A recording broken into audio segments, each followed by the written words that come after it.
নমস্কার বন্ধুরা, আজকের রেসিপি লাউ আলু দিয়ে মুসুরির ডাল। প্রথমে আমি তেল গরম করে দিয়ে দেব হাফ চামচ গোটা জিরে, দুটো শুকনো লঙ্কা, পেঁয়াজ কুচি। ভালো করে ভেজে নেব।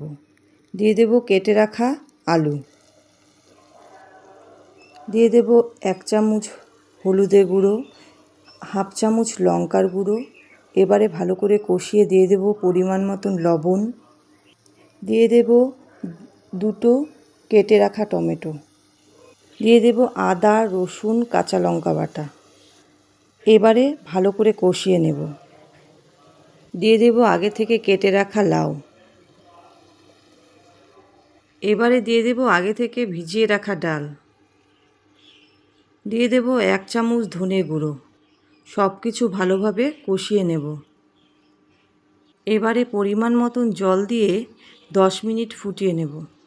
এবারে আলু, লাউ, ডাল সেদ্ধ হয়ে এলে দিয়ে দেব